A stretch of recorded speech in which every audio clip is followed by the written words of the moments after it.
Hello friends, இன்றைக்கு இந்த வீடியோவில் தமிழக அரசு ஊழியர்களின் அகவிலைப்படி ஓய்வூதியமானது உயர்த்தப்பட்டுள்ளது. அதை பற்றி 2 முக்கியமான அறிவிப்புகளை வெளியிட்டிருக்காங்க. அதை பற்றி டீட்டெயில்டாக பார்க்கலாம்.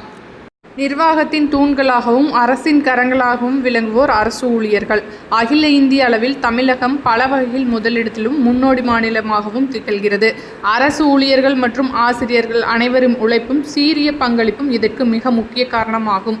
அரசு ஊழியர்கள் நலன் கருதி 9 அறிவிப்புகளை தற்போது தமிழக அரசு வெளியிட்டுள்ளது. அரசு பணியாளர்களுக்கான பண்டிகை கால முன்பணம் 10,000 ரூபாய் என்பது 20,000 ரூபாயாக உயர்த்தப்படும். இதனால் ஒவ்வொரு ஆண்டும் 8 லட்சம் அரசு ஊழியர்கள் ஆசிரியர்கள் பயன்பெறுவர். அரசு பணியாளர்களுக்கான கல்வி முன்பணம் தொழிற்கல்வி பயில 1 லட்சம் ரூபாய், கலை அறிவியல் மற்றும் பாலிடெக்னிக் படிக்க 50,000 ரூபாய் என உயர்த்தப்படும்.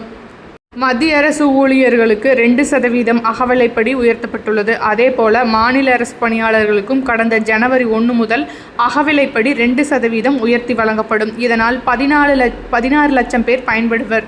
ஆண்டுக்கு கூடுதலாக 1,252 கோடி ரூபாய் செலவிடப்படும் என தமிழக அரசு சார்பில் அறிவிக்கப்பட்டுள்ளது.